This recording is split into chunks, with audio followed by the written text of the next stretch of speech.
सर्वांचं मातोश्री hi tech nursery आणि मार्गदर्शन केंद्र या यूट्यूब चॅनलवरती स्वागत आहे। तर आज आपण आहे सीताफळाच्या बागेमध्ये। सीताफळाचं हे आपलं NMK गोल्डन या वाणाचं हे सीताफळ आहे।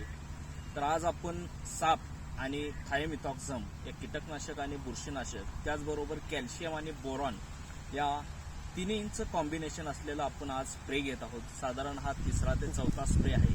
हे आपली पूर्ण 1000 ते 1200 आपली सीताफळ म्हणजेच NMK गोल्डन या व्हरायटीचे सीताफळ आहे। तर तुम्ही पाहू शकता ह्या सीताफळाला साधारण 1000 ते 1500 आपल्याला कळी दिसून येते। तर आपण पाहू शकता हे साधारण ही जी काळी आहे ती सेटिंग होऊन कळी आता तयार व्हायला लागली, म्हणजे याचं फळामध्ये रूपांतर व्हायला लागलेलं आहे। तर बघू शकता तुम्ही बऱ्यापैकी प्रत्येक झाडाच्या फांदीला 3 ते 4 प्रमाणात तुम्हाला कळी दिसू शकते। इथे तुम्ही पाहू शकता। तर साधारण या झाडाला 4 ते 5 वर्ष झालेली आहेत आणि साधारण प्रत्येक झाडाला 1000 ते 1500 आपल्याला फ्लावरिंग हे सीताफळामध्ये दिसून येत आहे।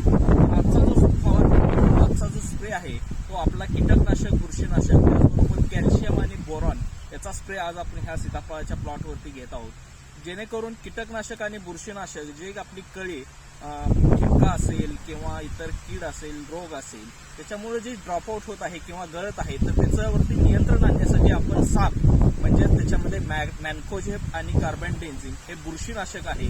त्याचबरोबर आपलं जे थायोमिथॉक्झम आहे ते आंतरप्रवाही कीटकनाशक आहे, त्यांचा कॉम्बिनेशन स्प्रे आपण आपल्या सीताफळाच्या बागेमध्ये घेत आहोत। त्याचबरोबर दुसरं कॅल्शियम आणि बोरॉन याचा सुद्धा स्प्रे आपण त्याच्याबरोबर मिक्समध्ये घेत आहोत, जेणेकरून कॅल्शियम आणि बोरॉनचं काम काय असतं, जी सेट झालेली कळी आहे किंवा जी आलेली कळी आहे ती कळी आपली सीताफळाच्या बागेमधली ड्रॉप होणार नाही किंवा जे पडणार नाही त्याच्यासाठी आपण आजचा हा स्प्रे घेत आहोत। तर धन्यवाद शेतकरी मित्रांनो, तुम्ही असं तुमचं कायमस्वरूपी माझ्या मातोश्री हायटेक नर्सरी आणि मार्गदर्शन केंद्र या यूट्यूब चॅनलला सहकार्य करा। आपल्याला हा व्हिडिओ आवडला असेल तर नक्कीच लाईक करा, शेअर करा आणि आपल्या शेतकरी बंधूंना हा व्हिडिओ शेअर करून सबस्क्राईब करा।